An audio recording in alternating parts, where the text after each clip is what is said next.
Everyone, here we are 13 hours later in beautiful Tokyo, Japan. Why are we in Tokyo? Well, that is courtesy of our great friends _great at Fujifilm, who brought us here to test out this monster of a camera, the GFX 100. Now, if you're familiar with the GFX 50, we did a review on that a couple years ago when it came out. This is a medium format digital camera, 645 essentially, and now it has double the power and a whole host of new features that I'm kind of been alluded to, actually, because I don't really know much about this camera. They handed it to me in a bag last night without any specs, any details whatsoever, just saying, go have some fun with this in the next 3 days. And that is exactly what I intend to do. So we are gonna go have a lot of fun with this camera around Tokyo. I'm gonna let you know what I think about it, and we're gonna try to find as many weird flavors of Kit Kat as possible. So without further ado, let's do this.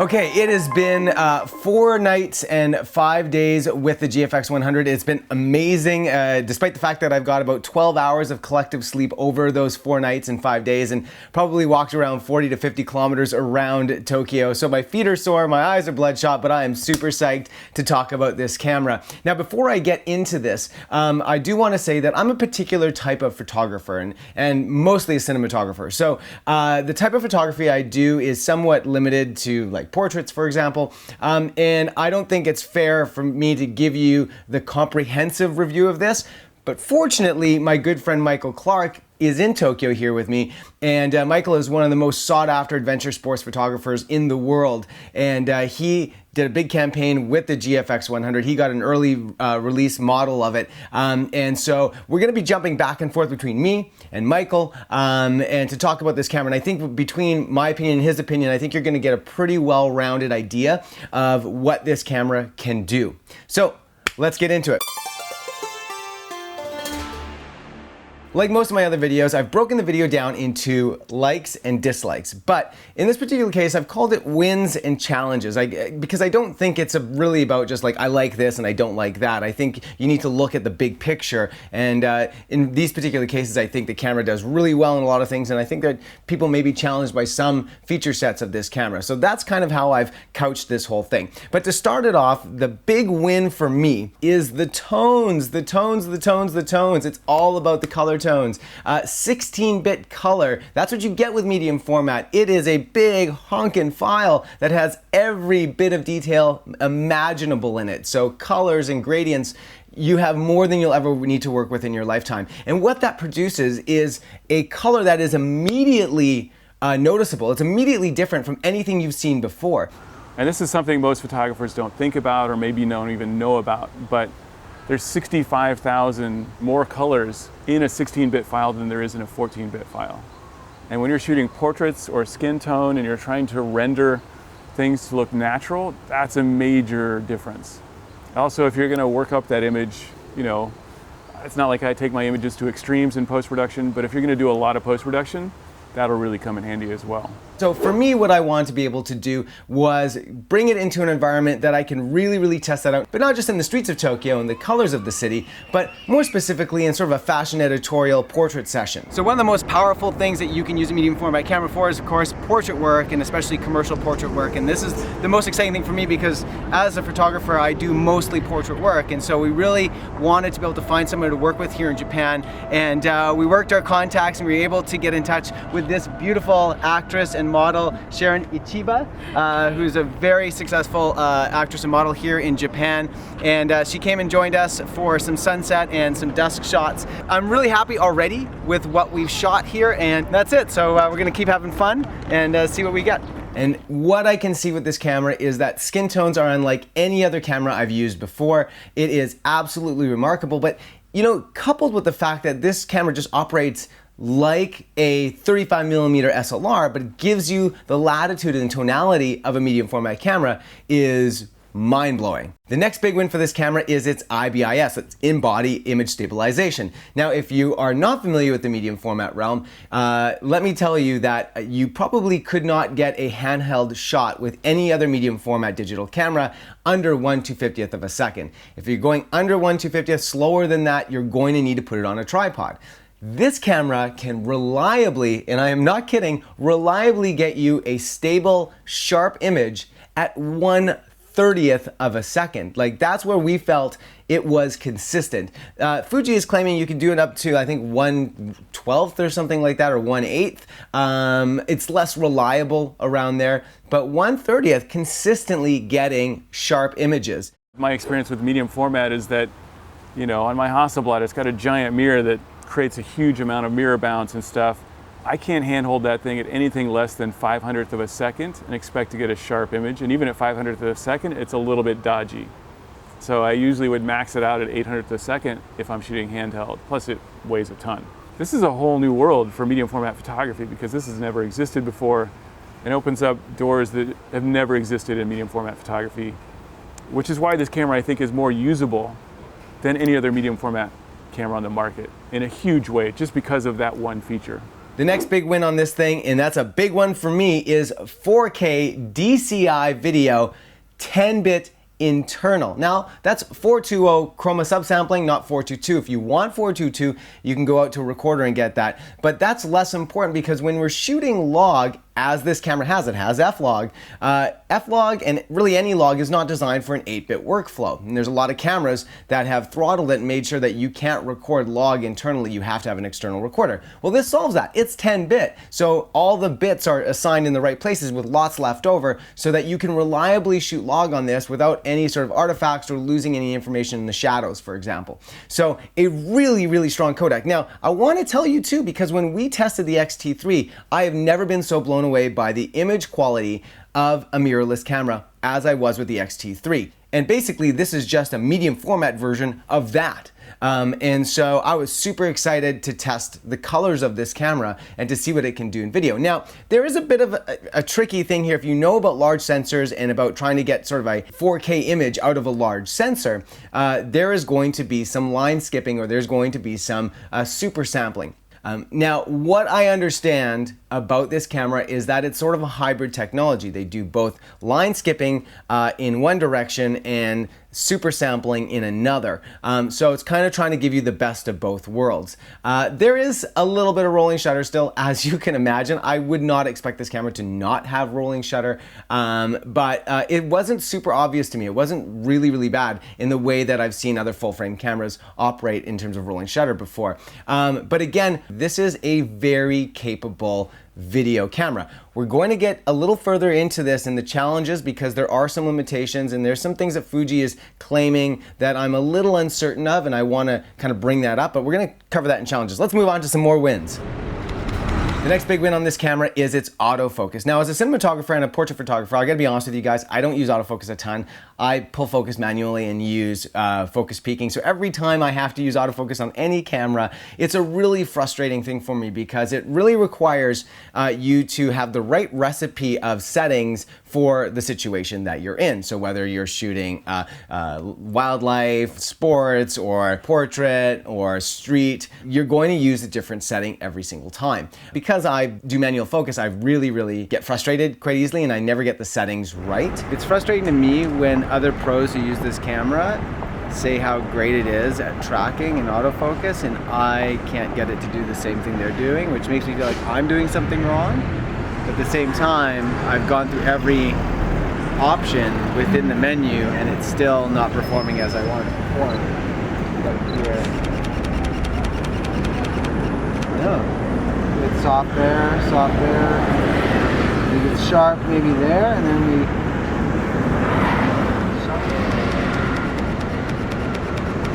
okay, hit the bumper. So it turns out in order to make the tracking work responsibly, you actually have to switch it from single point to continuous. Who knew? All the professionals that I spoke with here this week were absolutely blown away by the autofocus on this camera. And I can tell you that when I did figure it out and I did get the combinations right, it really was outstanding. And Fujifilm, as you guys know from past reviews, have always sort of lagged behind Sony, Nikon, and Canon in their autofocus, and especially Sony with their eye autofocus, and now with Nikon as well. And so, I was a bit hesitant to think that this was going to be a leap for them, that we would see a drastic improvement, but we have. Whatever they've done in their R&D department, they have made leaps and bounds with their eye and face detection. I would say that for me, a person who doesn't use autofocus all that much, that I was getting about a 95% success rate. Sometimes it would do weird things that I didn't want it to do, but again, I want to say that was probably me and not really the camera. I quickly found out that it was jaw-dropping image quality, which wasn't a shocker. But it was also insanely fast autofocus. And what really surprised me was the frame rates it could shoot at. And I was just like, wow, okay, this might work for everything I do, not just a few things I do. The next up is the EVF. It has a 5.7 million dot display. To give you a sense of why that's a big deal is I think the next best camera on the market is like 3 million. And what that means in an anecdotal sense is that when you look into the EVF, I have never seen an image so clear and so sharp and so full of detail and color like I have in this camera. When you look through it, it's almost like looking through an optical viewfinder, but better because it's more rich, it's more vibrant. And so you get a really great sense of the power of this camera when you're looking through it. And the refresh rate's about 85 frames per second, so there's not a lot of lag. It's really, really good, and it really feels like it's immersive. And so this is a huge win for this camera because it gives you the sense of exactly what you're shooting, no compromise. The final big win on this camera, as you can imagine, is the price, $10,000 US or $13,000 Canadian for the body. The next medium format up from that, which the stats don't even really align, this camera just smokes it. The next one up is like 3 times the price, maybe even more for just the body. So this is really giving medium format, to a sense, to the masses. Now, $10,000 is still a lot of money, or 13,000 Canadian, and then you're going to have to get some lenses, and those will run you anywhere from, in the mid-1,000 to $3,000 to $4,000. So you get a couple of those with tax. Oh, you're probably around $20,000. That's a major investment. And so the longevity of this camera is massive. You're not going to buy this camera. It's not going to be out of date next year. It's going to hold its value for probably a decade. I owned a Hasselblad for the last 4 years, and it took me 3.5 years to pay the thing off because it literally cost more than my car. And I love that camera, but when something new comes along that's better, you gotta, move along into the mirrorless age. Okay, so let's get into the challenges with this camera. I don't have any major critiques, but there are some things I've noticed about this camera that I think people and potential users should be aware of. The biggest thing, of course, is the file size. Now, JPEGs in fine mode are going to be around 40, 50 megabytes. The RAW file is going to be over 200 megabytes. And that's going to mean that you're going to need a lot of media. And so not just in the acquisition media, like your SD cards, for example, but you're also going to need archival media. You're going to have to bump that up as well. And when you have commercial clients, you're going to be dealing with much larger file sizes if you are coming from 35 millimeter. And so you have to add that to your overall cost when you're going to buy this camera. In addition, you can't just buy the slowest cards possible. What I discovered is I just brought my SD cards from home, which are about 90 megabytes per second in terms of even just the read speed. The write speed is probably even lower than that. And what I found was there was serious buffering lag time as a result. So the camera doesn't actually perform that well when you use these sort of mid-level speed cards. You need to buy 300 megabyte per second cards. And when you do that, it's much better. We've got 13 good shots out of 14. Which is pretty impressive. And yeah, you gotta wait about a minute for those 14 shots, but for 100 megapixels, that's not bad. I can wait a minute. For some people, I might be stating the obvious here. Obviously, when you have a high-end camera like this, you're going to need to buy high-end media. But sometimes people are just so focused on the camera, they forget about the periphery, and that's a huge one that you absolutely have to consider. The next critique I have about this camera is in its cinematography positioning. And what I mean by that is during the press conference for the release of this camera, Fujifilm announced that they were sort of rebranding medium format as large format photography or large format cinematography. And this came, as they said, is a direct relation to the rise of large format cinematography. So the Arri Alexa LF, for example, new red sensors, and the Venice from Sony. These are all 35mm full frame sensors. So A7S, for example, that would then be considered large format. And I don't think you would consider that large format. I think you would call that just full frame as a photographer. But in the world of cinematography, we call that large format because we had been traditionally using super 35mm sensors, which are more close to APS-C. And so here's my issue with that. The sensor on the GFX 100 is slightly smaller than 645, but is 70% larger than 35mm full frame. And that means that a full frame lens is not going to work on this camera. So all the lenses in PL mount or EF or whatever you have that are used for the Alexa LF or Red or the Venice, for example, that we call large format cinematography, will not work on this camera. It's too small. The image circle is too small. The only thing that reliably exists right now that is going to work with the size of this sensor are lenses that are not by any means easy to come by. They are 65mm lenses or IMAX lenses. And so that's old Panavision lenses from the 70s, for example, and 60s. They are very expensive to rent when you can find them, so I don't see them as a viable option for this camera. That means you are going to have to use Fujifilm's native lenses, the GF lenses, for shooting video or cinema with this camera. And that's a huge problem because there are a host of issues with autofocus lenses that aren't suitable for cinema.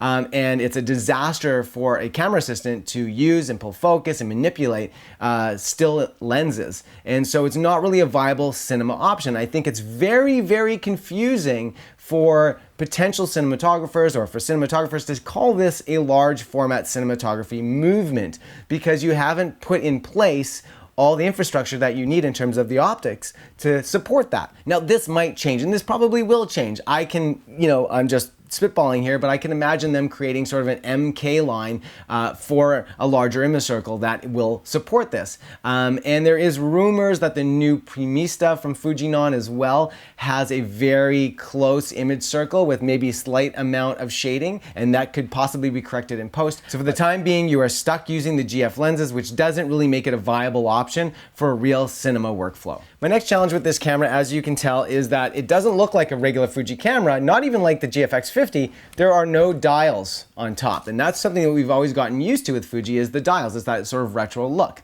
But when professionals were consulted about this camera, they said, listen, pros don't use dials. It's an outdated system. We've been using a front and rear thumb and finger dial for well over a decade, if not 2 decades. So they needed to sort of advance the system and change with that. And they did a pretty good job of that, but coming from shooting a lot of Fuji cameras into this, it was super confusing, and it wasn't like picking up, say, like a Canon DSLR or a Nikon DSLR.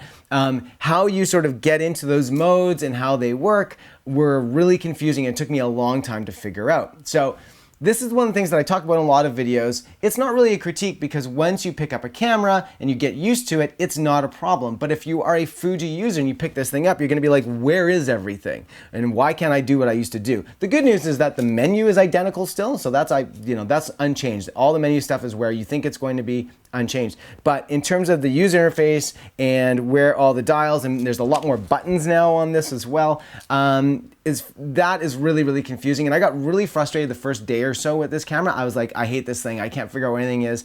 The settings were changing on me all the time. I couldn't figure out why they were changing. I couldn't figure out how to do certain things. When I asked questions, nobody knew the answers. So it took a while to kind of figure it out. Once I did, no real problem. Now, in terms of the ergonomics with this camera, it has this, built-in vertical grip.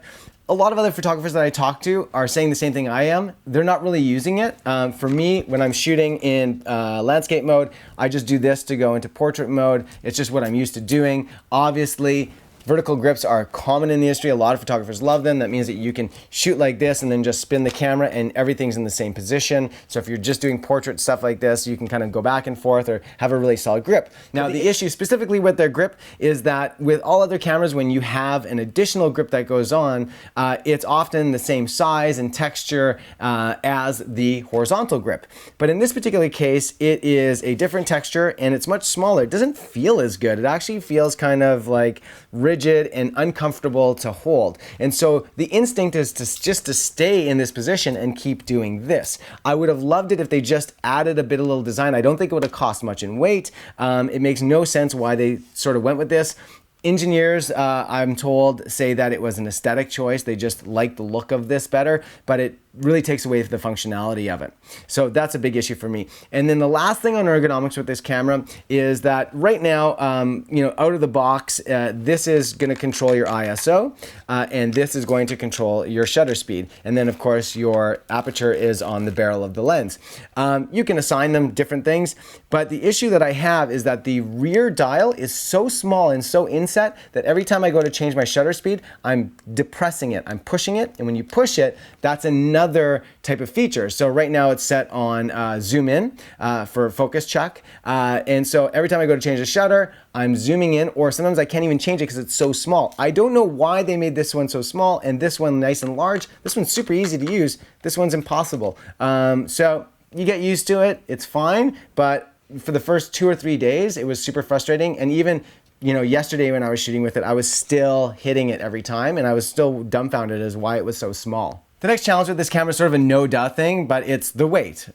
Medium format cameras are big and heavy by nature. This is probably the smallest and lightest medium format camera at 100 megapixels. So it's obviously bigger and beefier than the 50. And it's about 3 pounds body only. And then when you add the lens, you're basically doubling that. It's close to 6 pounds. This is not a travel camera. This is not a sort of a lightweight kind of carry around your neck camera. A lot of the other photographers here this week talked about just getting shoulder pain, just getting tired with using this all week, carrying this around. Shooting in the streets of Tokyo, just carrying this all week was just like exhausting. And I was like, I don't want to hold this thing for a while now. But that being said, that's not what this camera is designed for. It's designed for like studio or fine art or commercial situations, and so you're not walking around streets with it in your hand or over your shoulder all the time. So just keep that in mind. When you see it, it's not the biggest body in the world aesthetically, but it's a beefy system, and so it's heavy, and use it for the appropriate conditions. Don't think it's going to be a travel camera, okay? All right, wrap up time. So who is this camera for? Well, it's obviously for commercial and fine art photographers, but I'd also consider having this as an archival tool or for academia. So imagine you running a photography school or something like that. This camera, you can buy 3 of them for the price of another medium format camera. So it's going to save schools a lot of money. Now, if you're archiving old documents and that type of thing, the high resolution is going to really hold its value. You're going to be able to retain a lot of information for long-term archiving. So there's a lot of sort of tertiary or peripheral uses for this camera. And certainly if you're moving up from 35 and you've got some money to spare, then it is a fantastic product for you. It's going to take a bit of a learning curve, and it still doesn't perform in some of the ways that a 35mm performs. But the message that I want to send out to you guys is that if you are coming from medium format, this camera will blow you away.